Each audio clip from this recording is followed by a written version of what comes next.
Hi, Hello. I'm Carly Shaner, and this is DJ Robinson. Thank you for having me. Thank you for the interview. Do you understand the purpose for our interview? Yes, ma'am. Um, is this your signature for your consent? Yes, it is. All right, let's get started. So first off, where were you incarcerated? I was incarcerated just for prison or all the way? Where all I've been in jail? What do you feel comfortable with? I've been to 2 county jails and the CRC, which is the reception center for when you go to prison, and then from there you get sent to what's called your parent institution, and I went to Pickaway Correctional Institution. And why were you incarcerated? I was convicted of drug possession, um,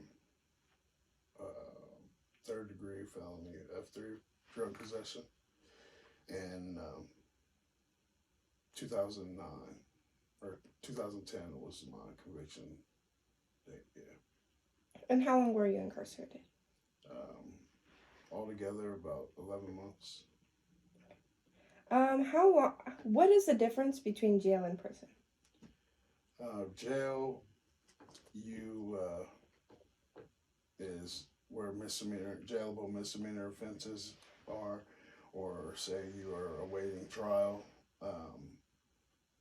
for felony court. But there's two different.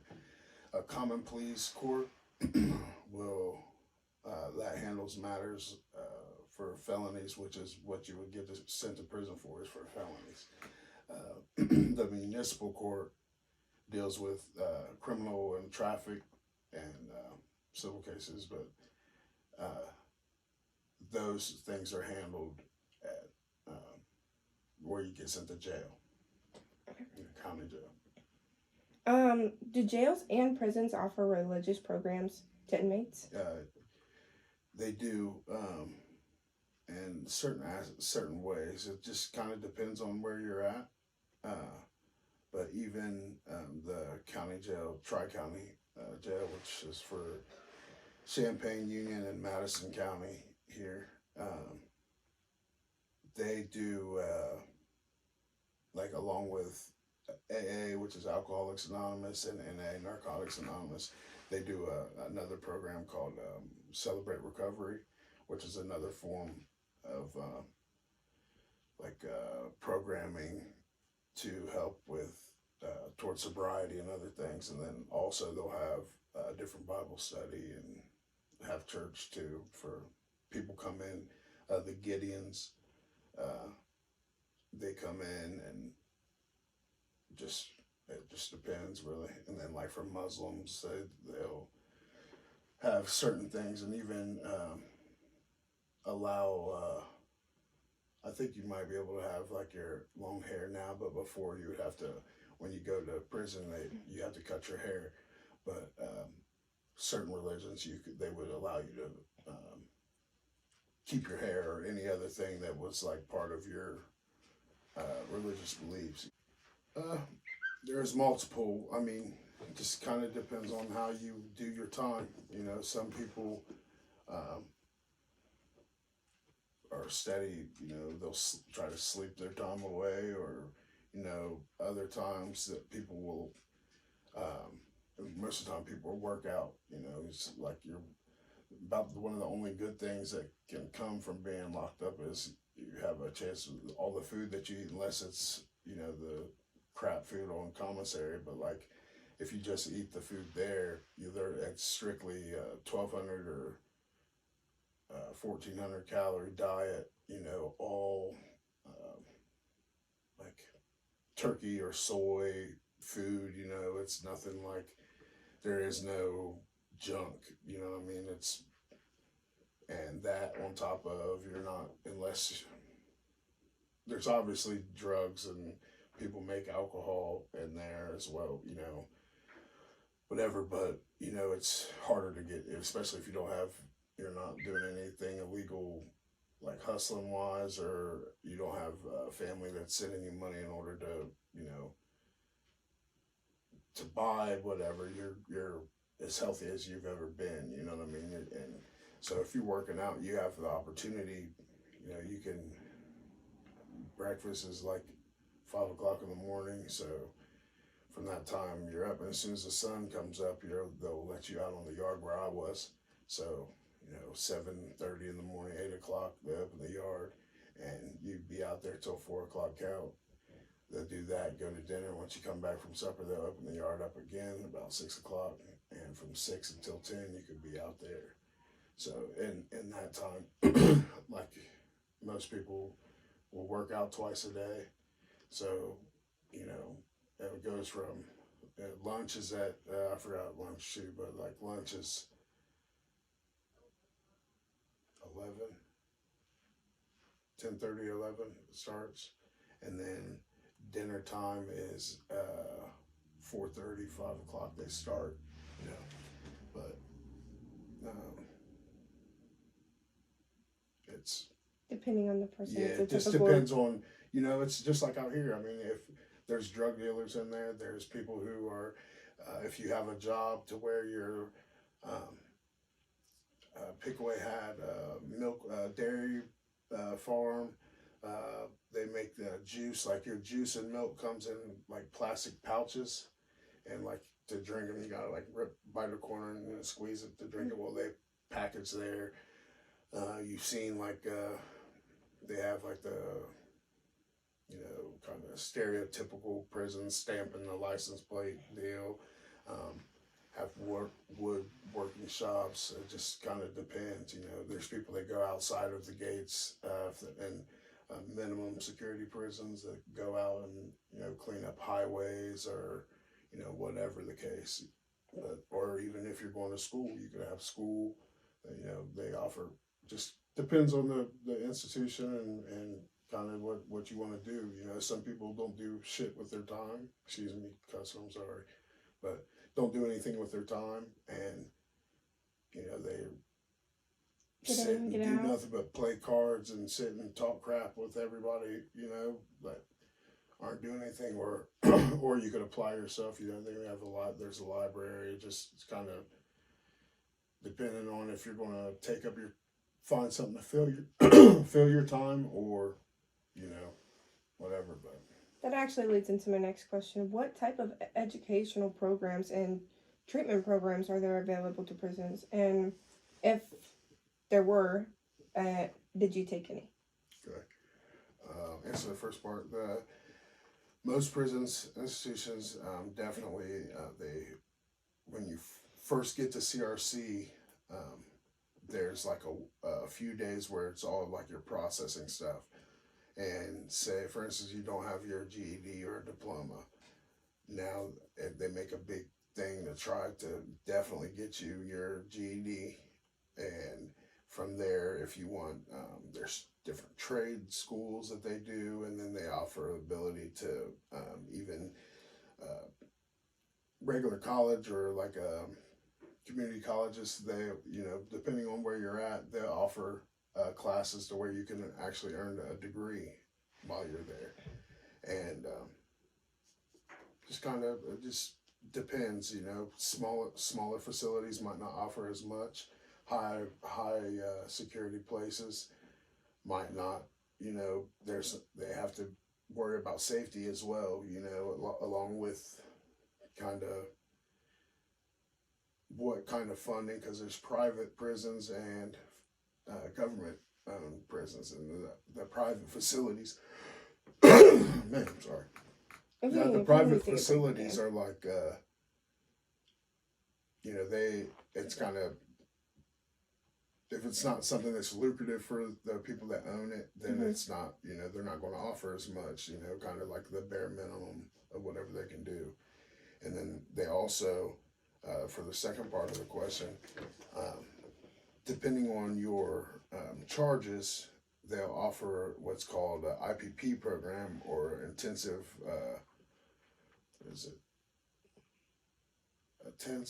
intensive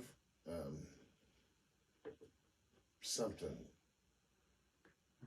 prison program, intensive prison program. I forget what it is. Anyways, it's an early release thing.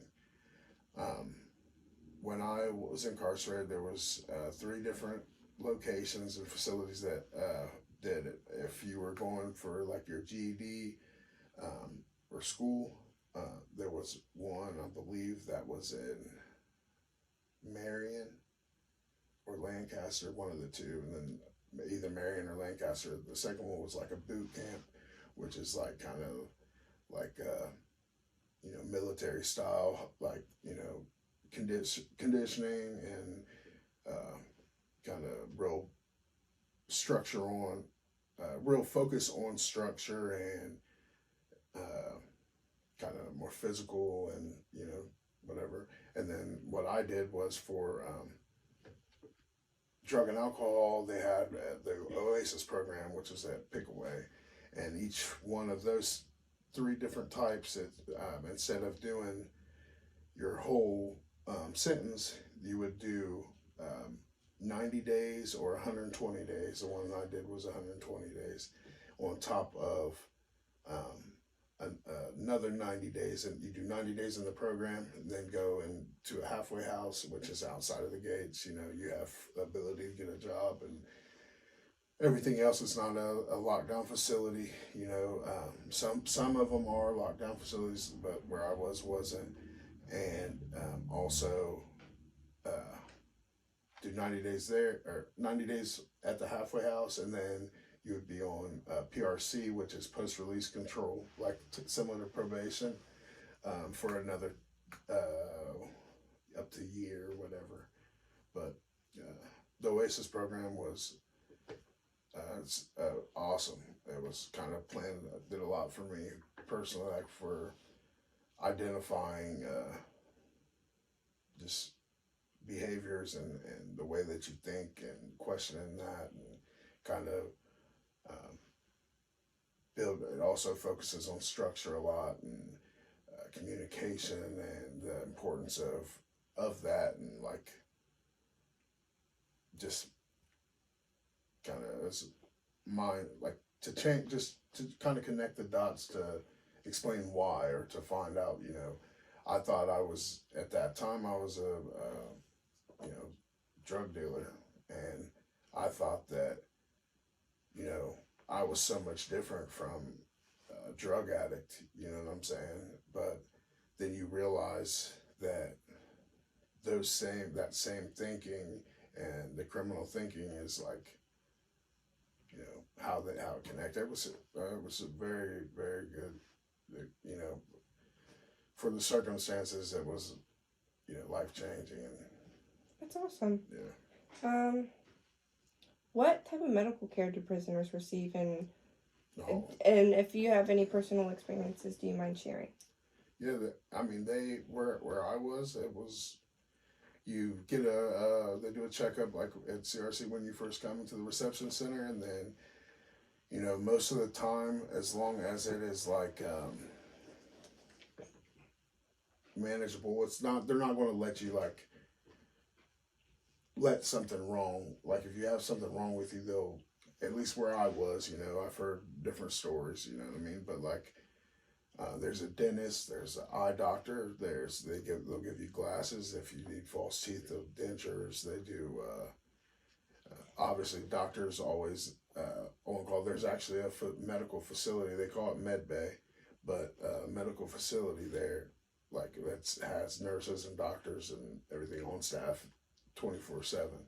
There's actually also another entire facility, like another prison itself, for when people have surgeries or dying of cancer, or something traumatic is going on, to where they actually will go to that facility and be there while whatever situation is going on.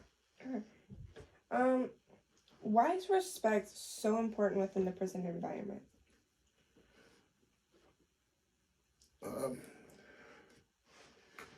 Because it keeps structure, and it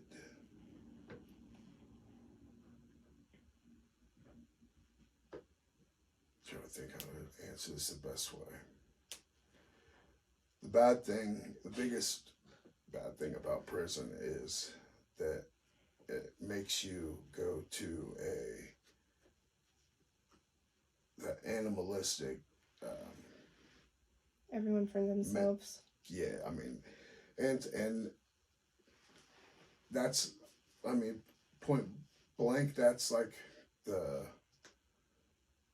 you know, that's like a given, you know what I'm saying? But now leads to people joining gangs and everything else to have protection or whatever. But respect is something that even outside of prison is something that is, I mean, it allows, it sets boundaries, it sets, um, you know, there's a hierarchy in prison. There's like, which is like, you know, kind of like, you know, there's like the big dog, similar to like a president, vice president, you know, on down. Inside, there's, you know, people that have, you know, are doing life or have been locked up for 30 years or whatever, or, you know, it's drug kingpin or, you know, some whatever on the street, you know what I'm saying, that leads to whatever. But like, you have a small amount of space, a whole lot of people, and a little bit of material things that, you know, that are yours. And along with that, you know, by holding true to you know, the street code, like being sticking to the code or whatever, you know, that by operating that way as a man, you have, or woman, you know what I'm saying, you earn your respect by, you know, the stuff that you've done. You know, it's like the way you handle yourself, or say you're doing the time, you and your friend or had gotten in trouble together, you know what I'm saying, you didn't tell on him, or, you know, whatever the case, you know what I mean, that kind of defines who you are, you know what I mean. And if you're soft or pushover, or if you're, you know, it's something that happens, that's disgusting and horribly wrong. But I mean, there's people that, you know, are, get sexually abused is a big thing in prison. And, you know, to they kind of to alleviate or stop all of that extra crap, it's like you're running off of respect, you know what I'm saying, to that, you know, you got to kick my ass before something like that, you know, or you know, in the more serious camps, like where it comes down to like people get killed, you know what I'm saying, or if you've those guys that have been locked up for, you know, 20 years, 30 years, that have had to defend themselves, you know, and from that comes amount of respect, you know what I mean. It's just like I said, the animalistic nature of it all, and fight or flight. I mean, primal instinct of it. That's what it comes down to, you know. I mean, you definitely don't get no comfortable sleep. You know what I'm saying? You got, you know, there could be 2,500 people on the compound, and everybody didn't come there because they're a good person didn't get them sent there, you know, and not everybody didn't commit their crime, you know, everybody's innocent. So it's, you gotta just think, you never know who, you know, some guy behind you could have, you're doing life for killing 10 people, or, you know, chopping up somebody, just craziness that you never know, you know. And that's all kind of part of that. Just makes us, you know, I mean, it sounds so redundant and dumb, like to think that way, or to have to, but when you have to protect yourself, yeah, you have to be ready for anything at any time, and to just, it's very, very, very stressful, you know. It may seem you know, redundant, but you have to survive. yeah, but so it is what it is. It's that yeah, way. you have to do what you have to do to make it through. And if you want to be naive to it, and which happens too, you know, I was a young kid. The first time I ever got arrested, I went is what led to me going to prison. You know, and I definitely, I mean, I've done my fair share of, you know, things I'm not proud of, or that's definitely not good. Um, but I came in there having a certain amount of respect because of, you know, who, one, my dad, there's people that knew my dad, and then there's people that I associated with throughout the years, and, you know, I'm a big dude too, you know what I'm saying, and I've had to, you know, fight and all of that, you know, it's kind of sucks, you know what I mean? Heading in a little bit of a different direction, but were you ever discriminated against because of your race? For sure. It's a big thing. It's weird. There's a natural division that happens. It's not like you can't.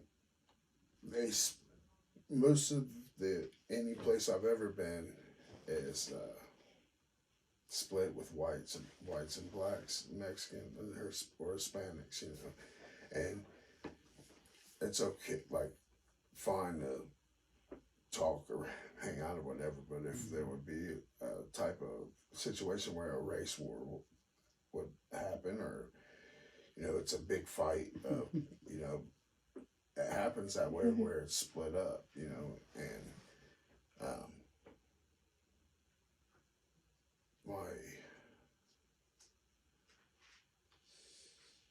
third bunkie at CRC, I sat at CRC for a little over 4 months. 4, almost 5 months. My mouth is wrong. And my third bunkie, I made some chess pieces or checkers or something, and we were playing. I mean, in CRC, you're in a room that's about a 15 by 8, maybe that big, with a toilet there's a toilet seat down, and it comes up on the back, and there's a little sink on the top of that, and that is all of your water access. Well, yeah, your water access, where you use the restroom, obviously. If you're doing something, you have to cook out of it. You know what I'm saying? I mean, I've seen people that take all the water down out of their toilet and, like, kind of block it off, and like make soups using, like,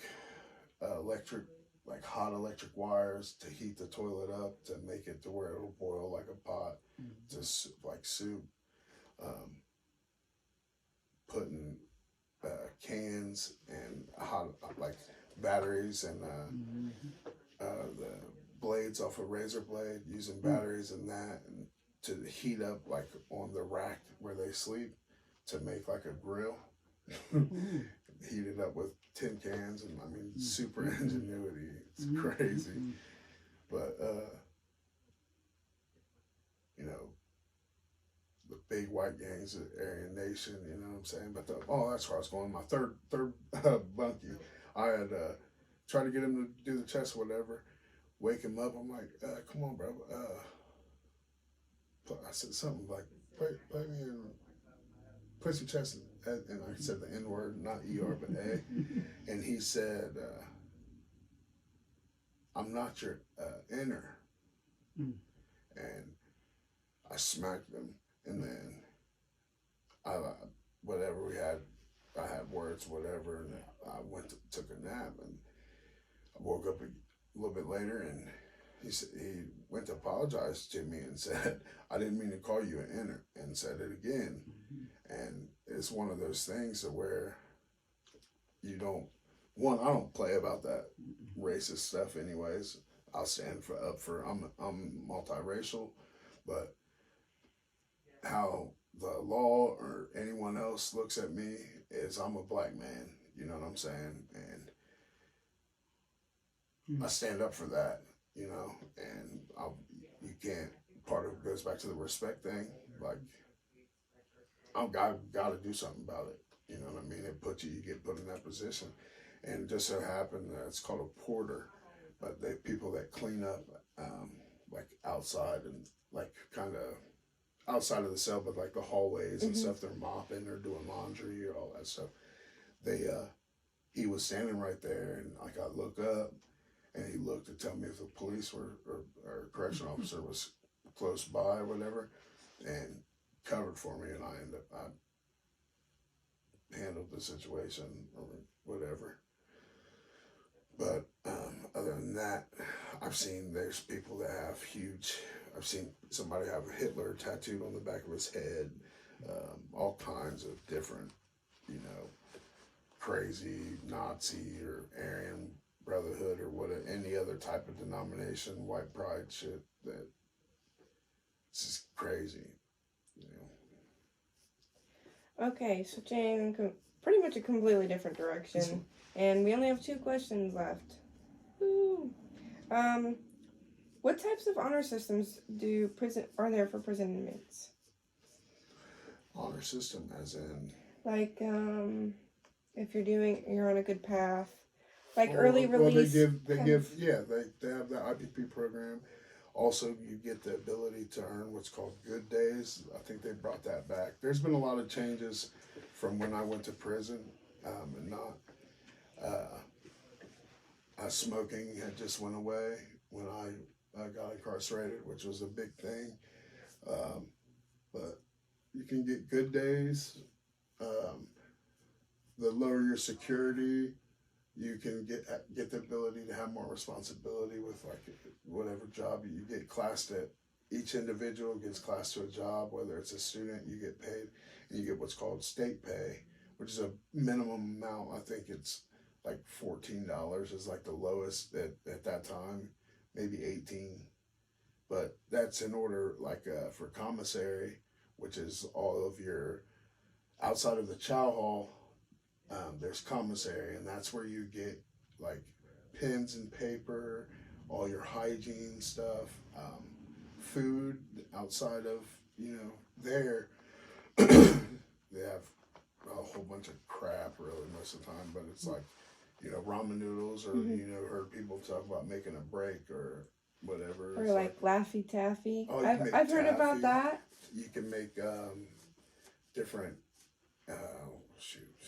sweet rolls, which will have like all kinds of like cookies and honey buns and whatever little Debbie stuff, all mashed and mixed together to make like a cinnamon roll. Or like, you can make cakes. Like take Oreo cookies, take them apart, and like take the icing, the cream out of the middle, and crush up all the cookies real fine, and mix in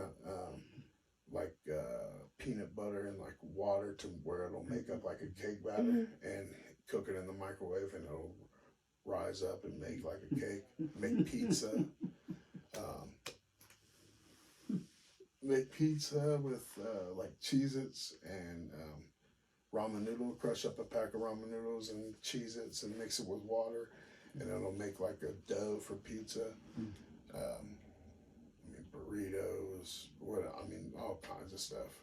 Seems like good days were really good days, and the commissary was really good. Yeah, if you got the money, but everything's so it's expensive too, and that's what sucks is there's a hike up the price, and it's high sodium, and like one ramen noodle pack has like 1,800 milligrams of sodium.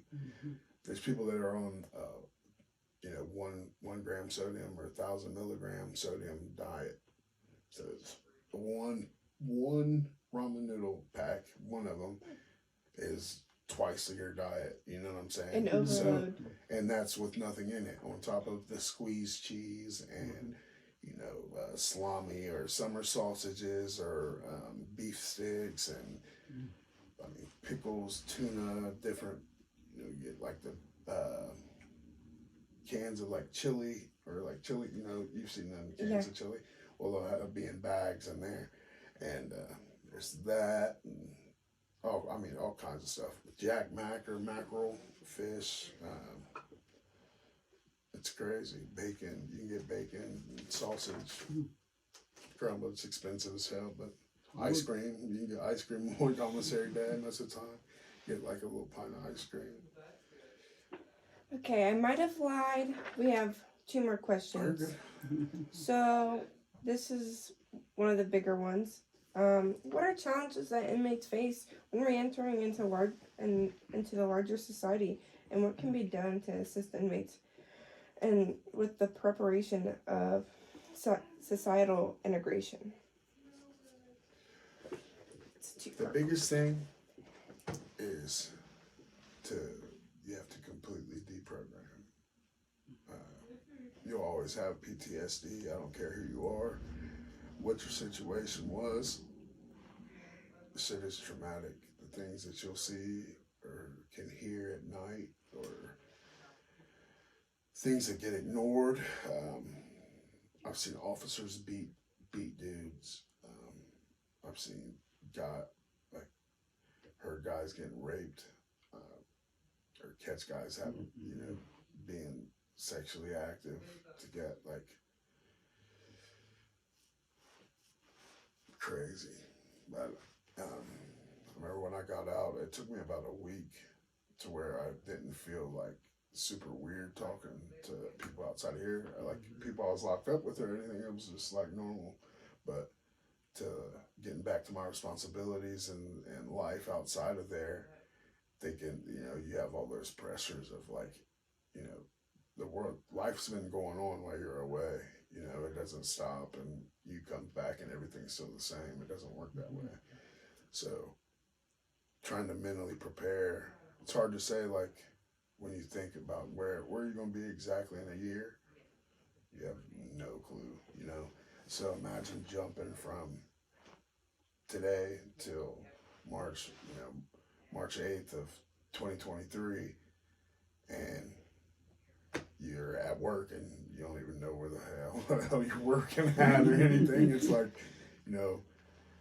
it's hard to cope with and to like kind of really understand unless you've been there. I mean, I couldn't hear the sound of keys jingling sometimes still will make me like look or feel like get anxious. There's a lot. It's a lot, and especially at those higher level facilities, they go by a point system where they class you. So if you're like for me, I was in a medium security facility. I got a point because I was between 18 and 21.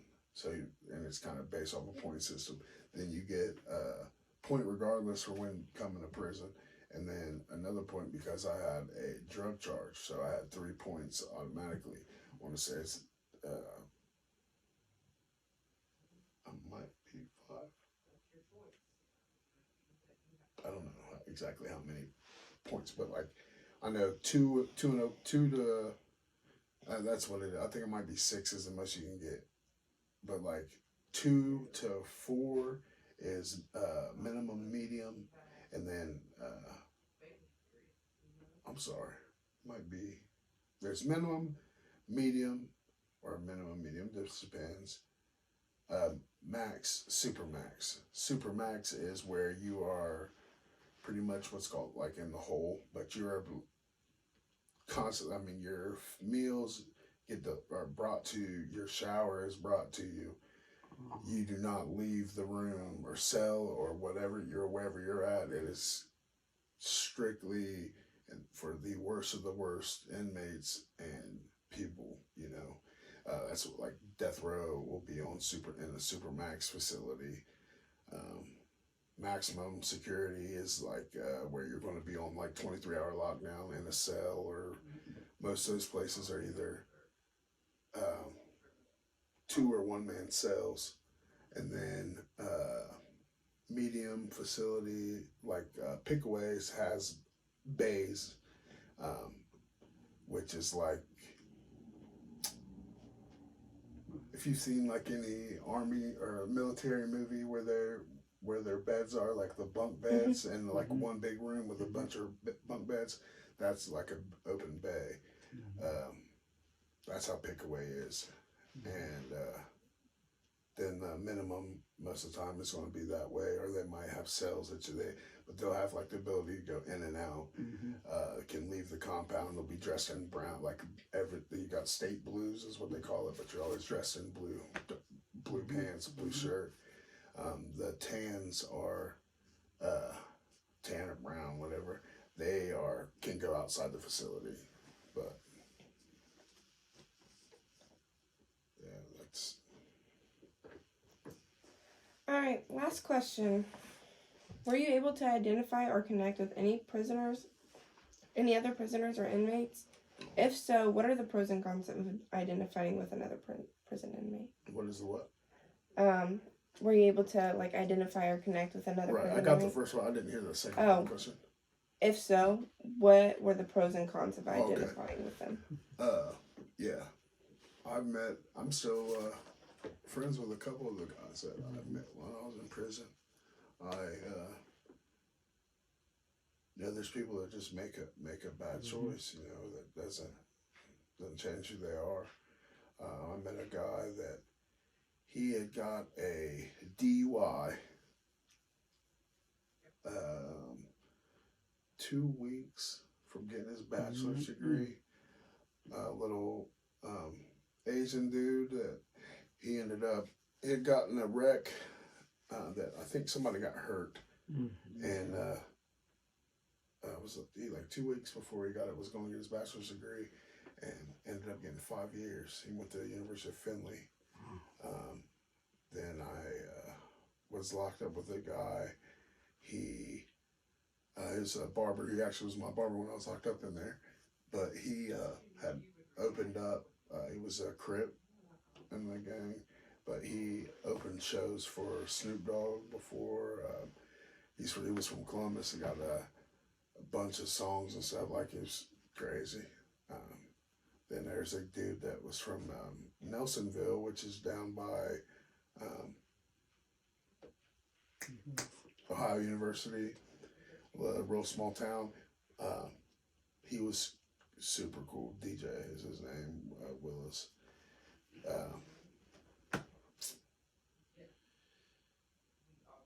I was locked up with one of my co-defendants the whole time, so somebody I knew.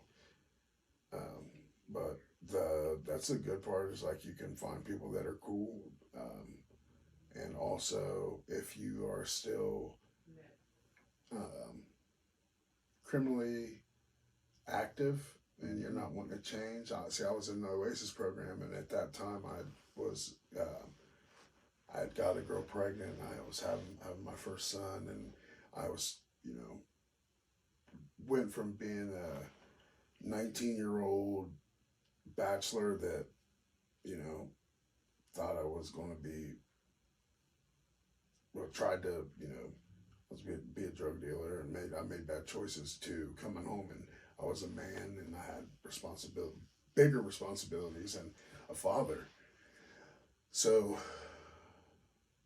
the cons of that, and if I was criminally thinking, and it would be a pro of, you could find different plugs and connections to get different things, and to network to, whatever criminal activity it is, to me, that was a con, because I had the ability to where I could have, been right back. You know what I'm saying? And that's the good and the bad. And the other bad part is, there are some innocent people, but, you're in a place where everybody's guilty. You know what I'm saying? Guilty. Sorry.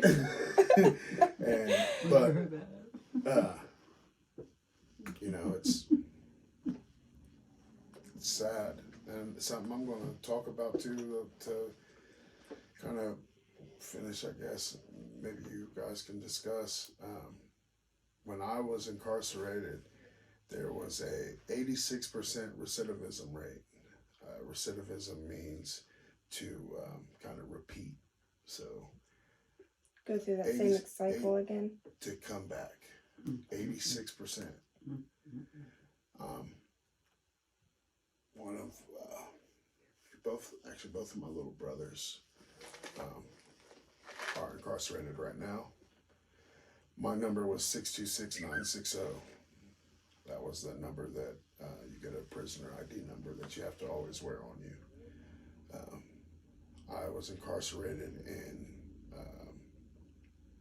February of 2009, and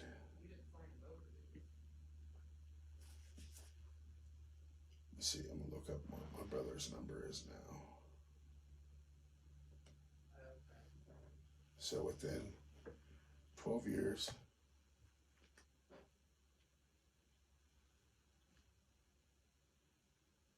oh, less than that, because he's been incarcerated for a second. Tomorrow's his birthday.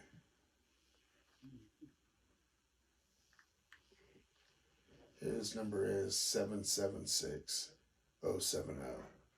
So in 10 years, there's been 150,000 inmates in 10 years, exactly 10 years and 3 months, 4 months, there has been 150,000 new inmates. Because when you go on PRC, if you were to get in trouble and get sent back, you would have the same number. But that is a new case, new charge. That's 15,000 people a year, average. Wow. In the 88 counties in Ohio, that's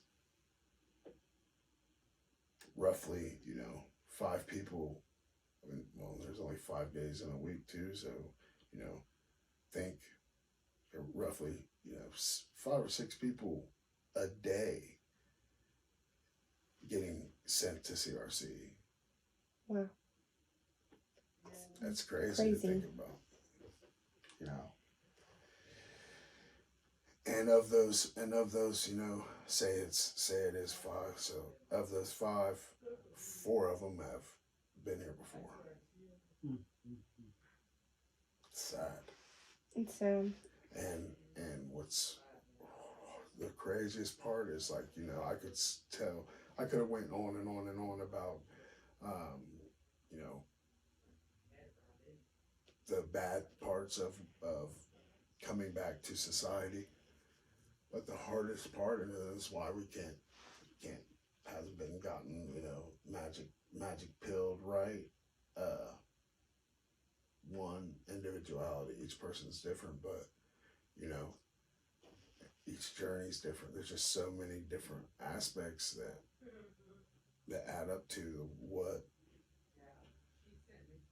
what's the magic secret, to stop it, to improve, to there's people that get stuck in a lifestyle or in a way of thinking that you have to, like, I remember thinking that I had to sell drugs, that this is like, it's part of who I am, and like,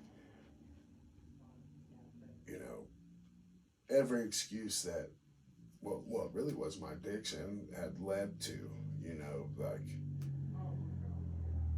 and mental health is another big thing. I'll say that too. Anybody that's listening, that if you have having any issues or struggle, that thinking about harming yourself or anything, reach out. There's the suicide hotline. Different drug and alcohol facilities, whatever, to help, that will help, and reach out. Go to an AA or NA meeting. Go somewhere. Reach out and just try. Don't give up. But I know that that's hard, and you don't know how to deal with emotions or struggle or trauma. You know what I'm saying? Like, all that stuff does is, you know, because you think you had problems before you went, those problems ain't did nothing but Cause you more grow a problems. beard. You know what I'm saying? They're still there waiting for you to come home. So it goes back all the way on. I'll wrap up with this, but like it goes all the way back to the question about how you spend your day. If you don't do anything while you're there and you waste time and you don't even turn the pages of a book, you know, the odds are 86 to 1 that, you know, You're gonna be right back in that well, spot. not 86 to 1, but you know, I'm trying to say that because there's always a spot for you, you know. Are there any questions you have for me? No, I appreciate the opportunity. I hope that if it does can kind of give some insight and Spread help. some awareness. Yeah, for sure. Spread some to let people know, you know, that it's definitely. I mean, there's parts of you know, like you see in the movies, but It's much worse than what it yeah, seems. yeah. And mental health plays a huge role in. Oh, huge. That's why I wanted to definitely make sure I said something about that because for me, I've struggled with anxiety and depression for 20 years now, and didn't know it until the last two or three, you know, and drugs, alcohol, and poor decisions, you know, all was how I coped with things, you know. Personally, I'm not suicidal, but I have siblings that are, I have cousins that are, I have friends that are, I have, you know, associates that, you know, fellow employees. Hell, my mentor, one of my mentors, had a law degree from Georgetown Law and had tried to commit suicide 3 times. You know, but you know, it's how you deal with it, how you grow, and you know, if you got to be like a ball and bounce back. You know what I'm saying? Not get set. One more question. Yeah. Is there any help whatsoever in the prison system with mental health, like therapy? Oh, they have a whole mental health department, or they'll call it mental health by like code or whatever. But like they go above and beyond to help. And that's awesome. Yeah, that's it because it's such. You know, there's a lot that goes on. You know, and is there any shame? Like, do other prisoners, like, I wouldn't want to say like bullied, but get harassed for going and getting to help? mental health? Yeah. Depending. Most of the time, it's not like adolescent or like immature messing with you, like with you know like high school or whatever. Yeah. But in the sense of people will get you know extorted or you know beat up or nasty things you know kind of it's like a like that's where I say that animalistic that vicious thinking cycle is everyone's out for themselves, and any weakness because you know there's 100 people that are going to exploit it, and to make it as soon as you give them that little bit that is what gets attacked, you know what I'm saying? So you know guys that are on crutches and go to commissary and be on crutches, sometimes they don't get you know back. Like last story, there was this guy when CRC and Pickaway where I was are literally right next to each other. Mm-hmm. At CRC they have Grippo chips, mm-hmm. and Pickaway didn't have them. Well, this guy, when we rode into Pickaway, he had like 6 bags of Grippos, and they go for like $1.50 bag of chips. Goes for like $30 at Pickaway. Okay, one regular cigarette. This is an example of how the money system. One cigarette gets broke down and turned into at least 3. Okay, wow. For one of the one cigarette, is worth $18. Each one of the 3 that it get can be sold for not I did the math wrong, $9, but like $3 a cigarette, and it gets. I mean, it's craziness, and the money system is in food. Nowadays they do things different, but when you were the like gambling and all of that stuff that goes on, it's all with food items and hygiene and stamps. Like they used to have stamped envelopes with pre-stamped embossed envelopes, that was money. You know what I'm saying? And same as money. But nowadays they got cell phones and all the technology, all kinds of. You see videos on TikTok and stuff of of people in prison. Okay, if that's right. it. I appreciate it. Thank you so much. Thank you. Nice to meet you.